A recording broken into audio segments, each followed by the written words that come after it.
ওই ছেলেকে পুরুষ বলে না।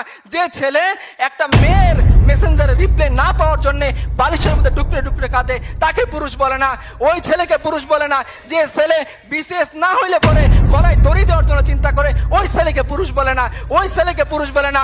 যে জওয়ানির মধ্যে জওয়ানি মিটানোর জন্য রাস্তা রাস্তায় দাঁড়িয়ে মেয়েদের সাথে ইফটিজিং করে, ওকে পুরুষ বলে না। পুরুষ এমন না যে নিজের কাছ থেকে পুরুষত্বের পোশাক খুলে ফেলে মেয়েদের জামা পরার জন্য প্যান্ট প্যানা নিয়ে আন্দোলন শুরু করবে। পুরুষ এরকম না যে আল্লাহ সুবহানাহু ওয়া তাআলা তার মধ্যে যে শৌর্য বীর্য যে দুঃসাহসিকতা দিয়েছেন সেটাকে সে ছুঁড়ে ফেলে সে মেয়েদের মতো আঁচলে মুখ লুকিয়ে কাঁদবে। পুরুষত্ব এরকম না। আরে বেটা, তুমি যদি পুরুষ হও 4টা বিয়ে করো, মজমাস্তি করো বউয়ের সাথে, কবিতা লেখো বউয়ের সাথে, পারলে দায়িত্ব নাও, নিয়ে দেখাও তোমার পুরুষত্বের পরিচয় কতখানি। পারলে দিনের দায়িত্ব নাও, নিয়ে দেখাও তোমার পুরুষত্বের পরিচয় কতখানি। পারলে উম্মার দায়িত্ব নাও, খালিদ বিন ওয়ালিদ হও, আমরা তোমার ইমামতি মেনে নিব, দেখি তোমার পুরুষত্বের দায়িত্ব কতখানি। আর যদি না হয় তাহলে তোমার এই পুরুষত্বের প্যান পানি বন্ধ করো।